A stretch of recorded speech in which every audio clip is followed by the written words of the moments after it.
The war map floated above the conference table in crisp holographic blue, rotating slowly in the dim room. Dozens of planets blinked under red threat indicators. The Galactic Empire's central command station, a towering black spire in orbit. Above the storm planet of Varn, was as grim inside as it was outside. Steel floors, sterile lighting, and a rank scent of oil and ozone filled the air. War was the language here, and every sentence ended with a body count. They had brought in specialists from every known species, battle-hardened reptiles from Draktoon, coldly calculating mantis-like tacticians from Vrex, and the genetically perfected tactiles from the noble houses of Cryos. Each one had centuries of evolution behind them, entire war doctrines etched into their DNA. So when the name human came up in the selection review, the room had gone quiet. Humans were unpredictable, unmodified, emotional, unrefined, but very, very dangerous. One human, the Admiral said, tapping the table. Just to see what happens. That one human was Sergeant Elias Ward. He arrived without ceremony. No entourage, no gear crates, just a dull gray case and the patch on his chest that read Ghoul Shot. No one knew if it was a call sign, an insult, or a nickname. He didn't. Explain it. Elias stood quietly in the personnel bay as various alien officers cycled past him, barely sparing a glance. He was tall for a human, but wiry, his eyes sunken and unmoved. He looked more like a ghost than a soldier. There were no visible augmentations, no neural jacks, no embedded targeting reticles, no exosuit, just scarred knuckles and a calm that made the others nervous. At the squad introduction briefing, Commander Calrix of the Cryos Elite gave the rundown.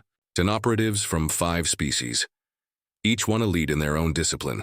Sniper support was the least glamorous position, meant more for covering fire than action. When Calrix announced Ward would be filling that role, the room laughed. A Draktoon. Heavy trooper clanked forward, dropping a rusted antique bolt-action rifle on the table in front of Elias. From Earth, right? This suit you? Snickers followed.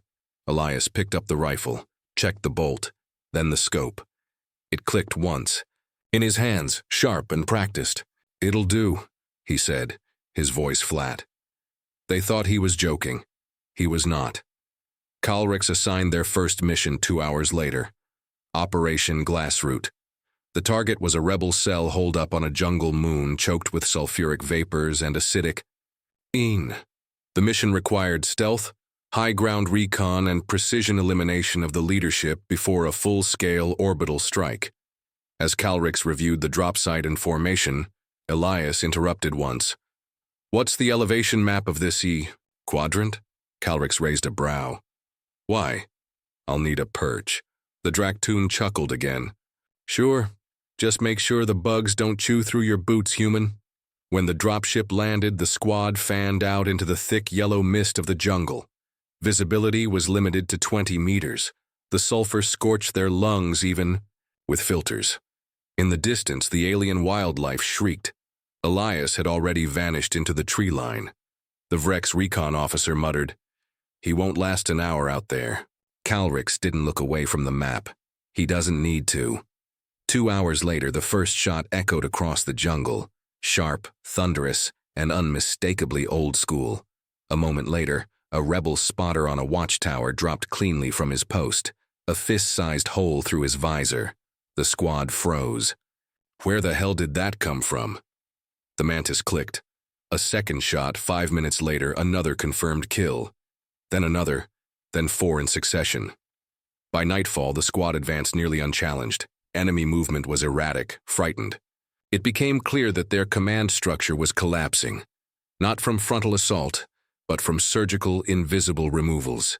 Heads of security, field commanders, drone operators, all eliminated before they even fired a shot. Calrix checked the combat logs. That's 21 kills. Solo from our sniper. The Draktoon swallowed. Where is he? Not showing on thermal, not even biosigns, the Vrex reported. It's like he's not even here. By extraction, the rebel outpost had fallen. The squad had taken no casualties. And Elias? He was already waiting at the extraction point, Clean, calm, his rifle cleaned and dismantled.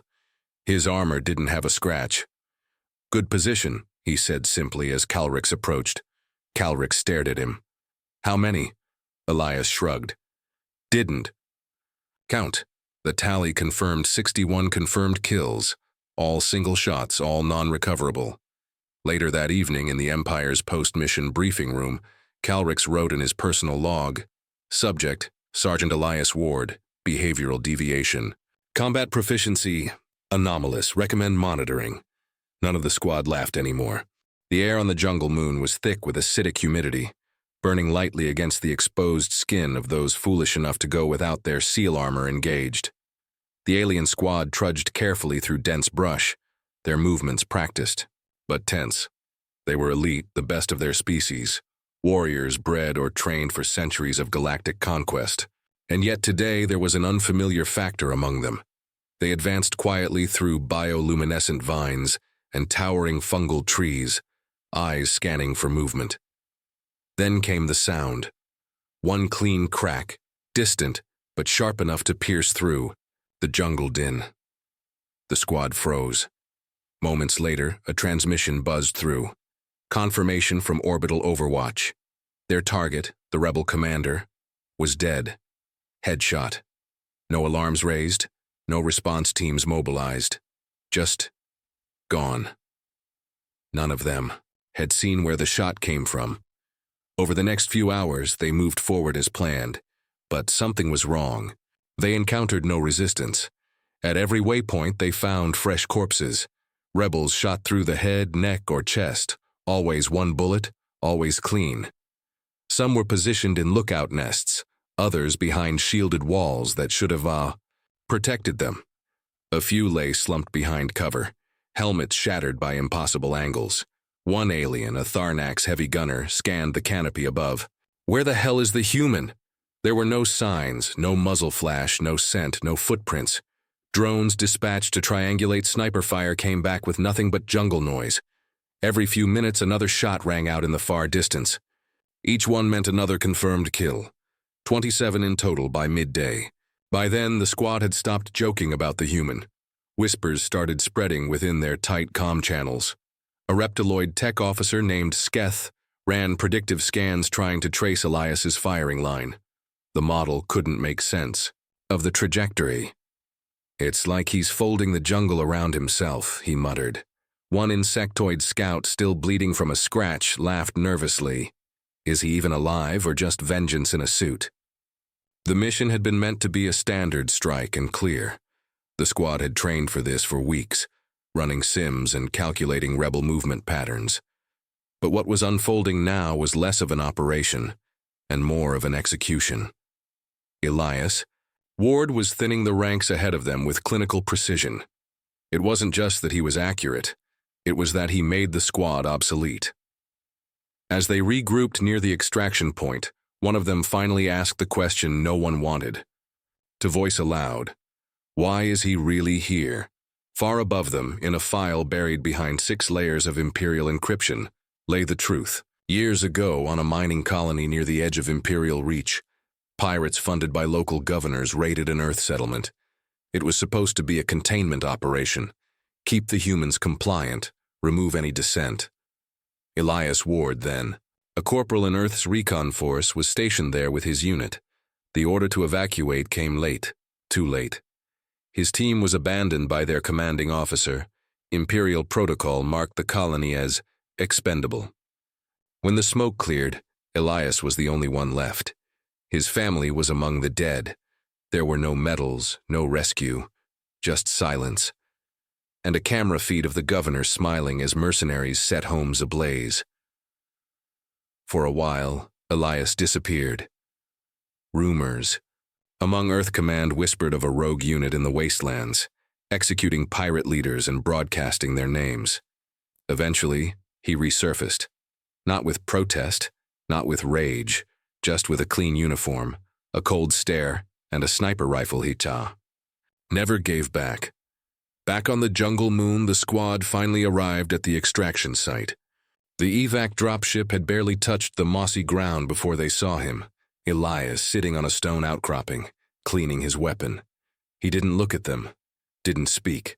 The barrel of his rusted earth rifle was still warm. The squad leader, a three-eyed centurion with decades of combat experience, said nothing at first. He simply stared at Elias, then turned to the shuttle's comms. His voice was quiet, measured. "Command, this is Reaper Squad. Target neutralized. Area secured." A pause. "Recommend observation. Human operative exhibits behavioral patterns. Outside acceptable parameters. Kill count 61. Repeat 61. Solo confirmed." No one said a word during the flight back. Elias stared out the window the whole ride. He didn't blink once. The moment the mission logs from the jungle operation reached Galactic High Command, the whispers began. Elias Ward, human, unmodified, emotionally unregistered, had done what no elite squad had ever accomplished. No injuries, no errors, no visible footprint. 61 kills from a single rifle, on a single mission with no support. The Empire's admirals didn't understand it, but they couldn't ignore it either. So they tested him again.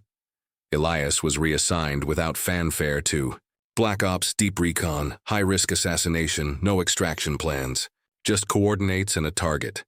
These weren't standard deployments, these were ghost missions. Operations where even mentioning the name could lead to tribunal. And yet Elias accepted each one with the same wordless nod. No backup. No communications. Just a long-range rifle and silence. Over the following weeks, a myth began to form. Entire supply convoys would vanish between waypoints, the only clue a single bullet casing left in the sand. Enemy command bunkers, triple-armored and hidden inside meteor impact craters, were breached from 5 kilometers away. A general's brain scattered before the guards even blinked. From orbit, satellite footage captured heat signatures flickering, out with impossible precision. On one occasion, a tactical command unit was found dead with a single bullet hole in the fuel line of their shuttle, 3 kilometers away, through jungle canopy and wind shear. The shot had bounced off an upper atmosphere, satellite dish, calculated for arc distortion and atmospheric density. Engineers said it shouldn't be possible. He never missed. By his 5th month of operations, Elias's kill count officially passed 300. Unofficially, it was closer to 500. No 2 confirmed kills ever bore the same wound, yet they all traced. Back to him. Different ranges, different angles, same result, same ghost. Troopers and field squads began referring to sightings of long-distance eliminations as ghoul shots. The term spread. Some believed he had died during his first mission and was now something else entirely. A construct of war, a curse called down from Earth's ashes. Among the Empire's Death Watch squads, its most elite black armor shock troopers, chatter, leaked into back channels. "They sent him again," one whispered. Another answered, "Then it's already over." They stopped referring to Elias by name. It became a kind of taboo. They called him the Ghoul, the Horizon Kill, or simply He. Rumors flourished. Some said he didn't sleep, that his rifle was fused into his arm, that he didn't walk so much as arrive. The Empire tried to clamp down on the superstitions, but it was too late. Fear had crept in. Reverence, too, not admiration. Something colder, more primal. At command briefings, alien officers began asking a quiet question when discussing deployment. Will the human be there? Some were relieved if the answer was yes. Others, quietly, weren't. Elias had stopped submitting full reports. His logs came in terse lines. Target neutralized, route compromised, supply node disabled. But sometimes commanders noticed additional entries. Coordinated kills not listed in mission goals. High-ranking enemy strategists, dead without orders to pursue them. Targets that made sense in the broad picture, but weren't on the docket. And then, it got stranger. A Vrex. Intelligence officer flagged a pattern. Several of the eliminated targets were ex-Imperial, former officers, black site operatives, individuals who'd gone rogue or had been quietly reassigned after operations in the Volturn colony sector years ago. Their deaths weren't being celebrated. They were being covered up. One commander dug into it. A Cryos tactician, subtle and brilliant, pulled mission logs from Elias's past. He found something strange. The same symbol. 3 slashes over a circle, carved into a piece of alloy at 2 different crime scenes. It was the old unit insignia for Earth's 42nd Colonial Guard, the unit Elias had belonged to during the Volturn raid. He brought the information to his superior. "This can't be coincidence," the tactician said. "He's choosing these targets." The superior looked away. "And?" The tactician hesitated. "It means he's not loyal." The room went still. "No," came the cold reply. "It means he remembers. The Empire had tried to bury what happened on Volturn. The AI failed defense, the abandoned colonists, the betrayal of Earth forces left behind to burn, while pirate allies extracted valuable resources under an unofficial contract. But Elias had survived, and now he was tracking those responsible, one by one. He accepted missions because they gave him movement. He followed orders because they aligned with his goals. But his true war was older, deeper, and one they could not control. Back at High Command, a meeting was called in secret. Admiral Korik tapped a data pad showing a rising red line. "This is his kill count." The other officers stared. "He's surpassed every operative in known history. No enhancements, no team. And now we find out he's eliminating our own?" Quietly, precisely, with intent. Someone asked, "Is he compromised?" Korik shook his head. "No, worse." He turned the screen to show a list of the deceased, all connected to the Volturn incident. He's remembering, and he's still hunting. They sat in silence for a moment, until one old admiral said what none dared to. "We didn't recruit a soldier. We awakened a predator. They assigned him another mission anyway. What choice did they have? He was the best weapon they had ever created. They just no longer knew where he would aim it next." The order came through encoded and quiet, but everyone knew what it meant. The Empire had turned. Elias Ward, the most effective operative in their arsenal, had crossed the line. 8 high-ranking officers, all of them linked to buried war crimes, were now confirmed kills in his growing dossier. Their deaths weren't random. They were surgical, vengeful, unforgivable.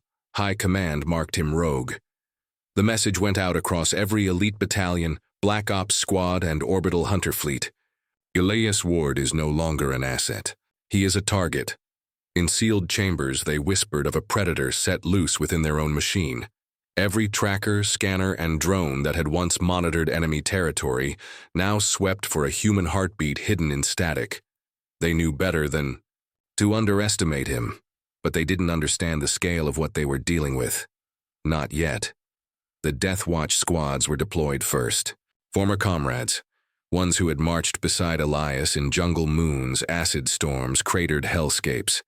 They knew his tactics, or thought they did. The first unit went dark before reaching orbit. A second landed near the coordinates where Elias had last been seen. They radioed one word: trap, then silence. He'd been watching them from the start. They found their own approach paths pre-mined, their sniper towers disabled, their supply crates booby-trapped with motion-triggered explosives. Elias was already inside their perimeter before the first scout hit the dirt.